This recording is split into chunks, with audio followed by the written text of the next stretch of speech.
The Science of Being Great, Chapter 21, A Mental Exercise. The purpose of mental exercises must not be misunderstood. There is no virtue in charms or formulated strings of words. There is no shortcut to development by repeating prayers or incantations. A mental exercise is an exercise, not in repeating words, but in the thinking of certain thoughts. The phrases that we repeatedly hear become convictions, and the thoughts that we repeatedly think become habitual and makes us what we are. The purpose in taking a mental exercise is that you may think certain thoughts repeatedly until you form a habit of thinking them. Then they will be your thoughts all the time. Taken in the right way and with an understanding of their purpose, mental exercises are of great value, but taken as most people take them, they are worse than useless. The thoughts embodied in the following exercise are the ones you want to think. You should take the exercise once or twice daily, but you should think the thoughts continuously. That is, do not think them twice a day for a stated time and then forget them until it is time to take the exercise again. The exercise is to impress you with the material for continuous thought. Take a time when you can have from 20 to half an hour secure from interruptions, and proceed first to make yourself physically comfortable. Lie at ease in a chair or on a couch or in a bed. It is best to lie flat on your back. If you have no other time, take the exercise on going to bed at night and before rising in the morning. First, let your attention travel over your body, from the crown of your head to the soles of your feet, relaxing every muscle as you go. Relax completely, and next, get physical and other ills off your mind. Let the attention pass down the spinal cord and out over the nerves to the extremities, and as you do so, think, my nerves are in perfect order all over my body, they obey my will, and I have great nerve force. Next, bring your attention to the lungs and think, I am breathing deeply and quietly, and the air goes into every cell of my lungs, which are in perfect condition. My blood is purified and made clean. Next to the heart, my heart is beating strongly and steadily, and my circulation is perfect, even to the extremities. Next to the digestive system, my stomach and bowels perform their work perfectly. My food is digested and assimilated, and my body rebuilt and nourished. My liver, kidneys, and bladder each perform their several functions without pain or strain. I am perfectly well. My body is resting, my mind is quiet, and my soul is at peace. I have no anxiety about financial or other matters. God, who is within me, is also in all things I want, impelling them toward me. All that I want is already given to me. I have no anxiety about my health, for I am perfectly well. I have no worry or fear whatever. I rise above all temptations to moral evil. I cast out all greed, selfishness, and narrow personal ambition. I do not hold envy, malice, or enmity toward any living soul. I will follow no course of action which is not in accord with my highest ideals. I am right, and I will do right. Viewpoint. All is right with the world. It is perfect and advancing to completion. I will contemplate the facts of social, political, and industrial life only from this high viewpoint. Behold, it is very good. I will see all human beings all my acquaintances, friends, neighbors, and the members of my own household in the same way. They are all good. Nothing is wrong with the universe. Nothing can be wrong but my personal attitude, and henceforth I keep that right. My whole trust is in God. Consecration. I will obey my soul and be true to that within me that is highest. I will search within for the pure idea of right in all things, and when I find it, I will express it in my outward life. I will abandon everything I have outgrown for the best I can think. I will have the highest thoughts concerning all my relationships, and my manner and action shall express these thoughts. I surrender my body to be ruled by my mind. I yield my mind to the dominion of my soul, and I give my soul to the guidance of God. Identification. There is but one substance and source, and of that I am made, and with it I am one. It is my Father. I proceeded forth and came from it. My Father and I are one, and my Father is greater than I, and I do His will. I surrender myself to the conscious unity with pure spirit. There is but one, and that one is everywhere. I am one with the eternal consciousness. Idealization. Form a mental picture of yourself as you want to be, and at the greatest height of your imagination can picture. Dwell upon this for some little time, holding the thought, this is what I really am. It is a picture of my own perfect in advancing to completion. I will contemplate the facts of social, political, and industrial life only from this high viewpoint. Behold, it is all very good. I will see all human beings, all my acquaintances, friends, neighbors, and the members of my own household in the same way. They are all good. Nothing is wrong with the universe. Nothing can be wrong but my own personal attitude, and henceforth I keep that right. My whole trust is in God. Realization. I appropriate to myself the power to become what I want to be, and to do what I want to do. I exercise creative energy. All the power there is mine. I will arise and go forth with the power and perfect confidence. I will do mighty works in the strength of the Lord. I will trust and not fear, for God is with me.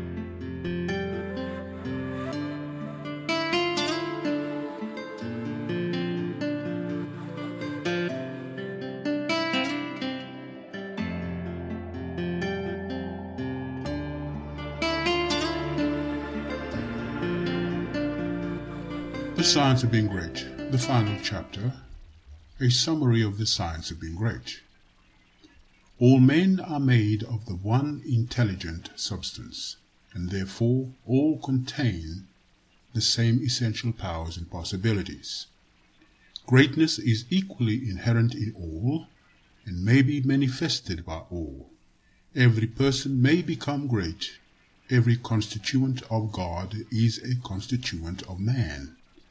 Man may overcome both heredity and circumstances by exercising the inherent creative power of the soul. If he is to become great, the soul must act and must rule the mind and the body. Man's knowledge is limited, and he falls into error through ignorance. To avoid this, he must connect his soul with universal spirit. Universal spirit is the intelligent substance from which all things come. It is in and through all things. All things are known to this universal mind, and man can so unite himself with it as to enter into all knowledge. To do this, man must cast out of himself everything that separates him from God. He must will to live the divine life, and he must rise above all moral temptations.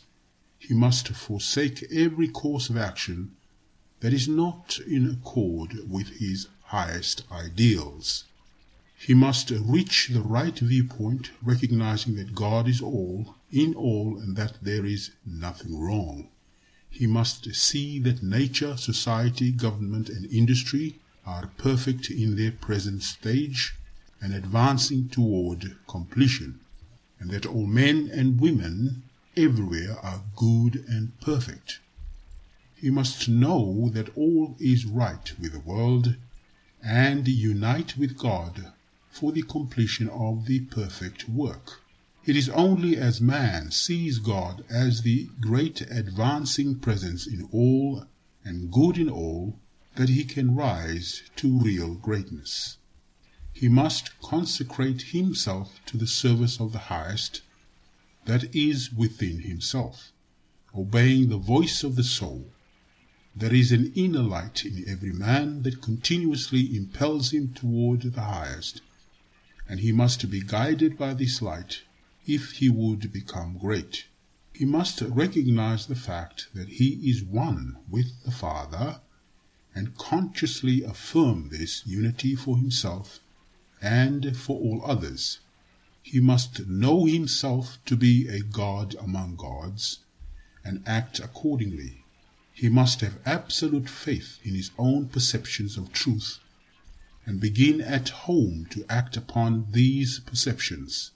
As he sees the true and right course in small things, he must take that course. He must cease to act unthinkingly and begin to think, and he must be sincere in his thoughts. He must form a mental conception of himself at the highest and hold this conception until it is his habitual thought form of himself. This thought form he must keep continuously in view. He must outwardly realize and express that thought form in his actions. He must do everything that he does in a great way, in dealing with his family, his neighbors, acquaintances, and friends. He must make every act an expression of his ideal. A man who reaches the right viewpoint and makes full consecration, and who fully idolizes himself as great, and who makes every act, however trivial, an expression of the ideal, has already attained to greatness. Everything he does will be done in a great way. He will make himself known and will be recognized as a personality of power. He will receive knowledge by inspiration and will know all that he needs to know. He will receive all the material wealth he forms in his thoughts and will not lack for any good thing. He will be given ability to deal with any combination of circumstances that may arise, and his growth and progress will be continuous and rapid. Great works will seek him out, and all men will delight to do him honor. Because of its peculiar value to the student of the science of being great, I close this book by giving a portion of Emerson's essay on the Oversoul. This great essay is fundamental, showing the foundation principles of monism and the science of greatness. I recommend the student to study it most carefully in connection with this book.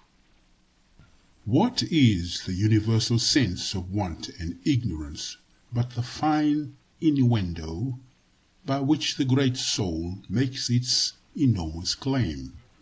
Why do men feel that the natural history of man has never been written, but always he is leaving behind what you have said of him, and it becomes old, and books of metaphysics worthless?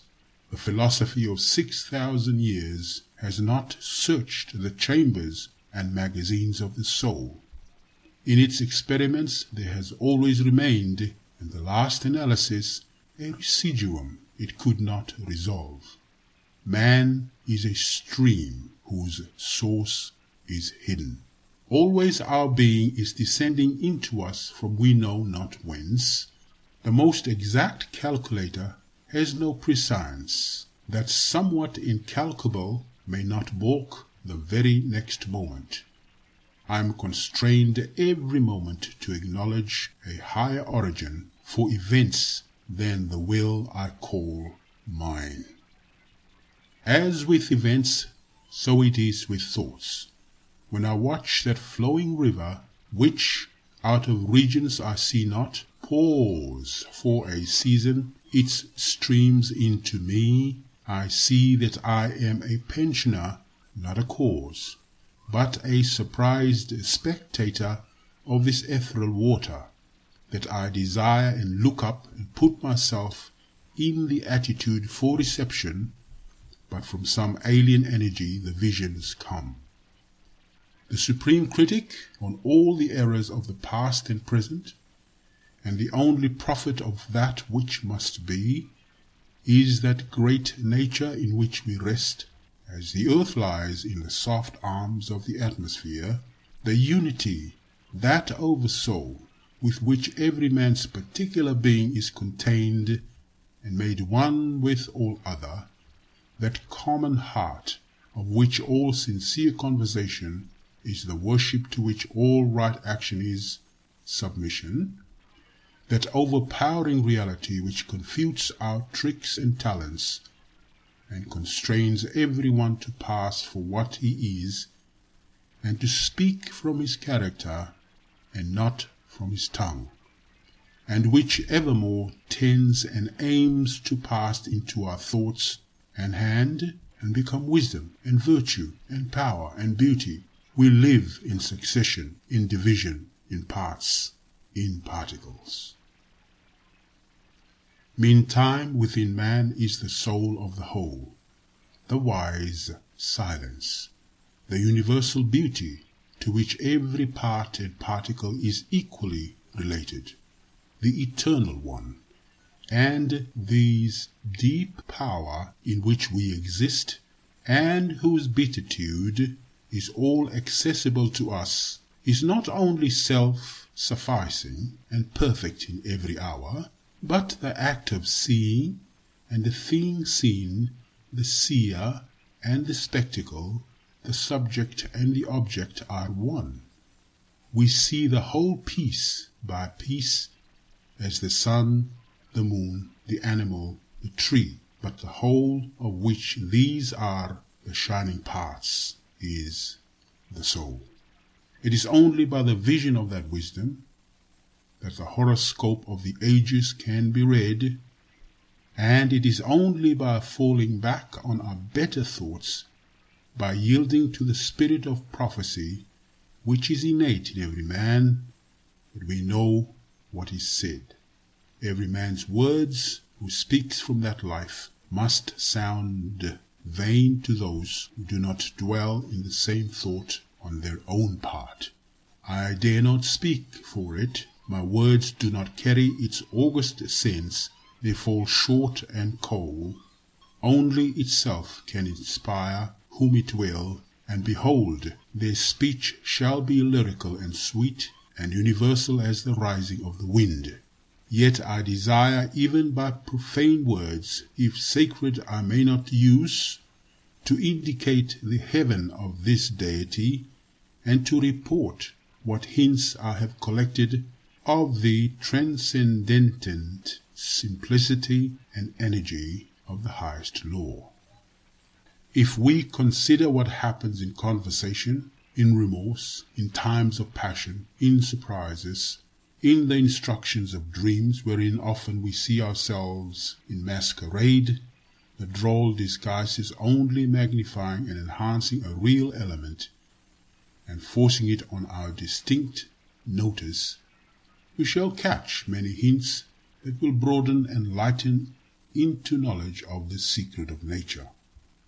All goes to show that the soul in man is not an organ, but animates and exercises all the organs, is not a function, like the power of memory, of calculation, of comparison, but uses these as hands and feet, is not a faculty, but a light, is not the intellect or the will, but the master of the intellect and the will, is the vast background of our being, in which they lie, an immensity not possessed, and that cannot be possessed. From within or from behind, a light shines through us upon things and makes us aware that we are nothing, but the light is all. A man is the facade of a temple wherein all wisdom and all good abide. What we commonly call man, the eating, drinking, planting, counting man, does not, as we know him, represent himself, but misrepresents himself. Him we do not respect, but the soul, whose organ he is, would he let it appear through his actions, would make our knees bend. When it breathes through his intellect, it is genius. When it flows through his affection, it is love. After its own law, and not by arithmetic, is the rate of its progress to be computed. The soul's advances are not made by gradations, such as can be represented by motion in a straight line, but rather by ascension of state, such as can be represented by metamorphosis from the egg to the worm, from the worm to the fly. The growths of genius are of a certain total character that does not advance the elect individual first over John, then Adam, then Richard, and give to each the pain of discovered inferiority, but by every throe of growth the man expands there where he works, passing at each pulsation classes, populations of men. With each divine impulse the mind rends the thin rinds of the visible and finite, and comes out into eternity, and inspires and expires its heir. This is the law of moral and mental gain. The simple rise as by specific levity, not into a particular virtue, but into the region of all virtues. They are in the spirit that contains them all. The soul is superior to all the particulars of merit. The soul requires purity, but purity is not it. Requires justice, but justice is not that. Requires beneficence, but is somewhat better. So that there is a kind of descent and accommodation felt when we leave speaking of moral nature to urge a virtue. For to the soul in her pure action, all the virtues are natural, and not painfully acquired, speak to his heart, and the man becomes suddenly virtuous. Within the same sentiment is the germ of intellectual growth, which obeys the same law. Those who are capable of humility, of justice, of love, of aspiration are already on a platform that commands the sciences and arts, speech and poetry, action and grace.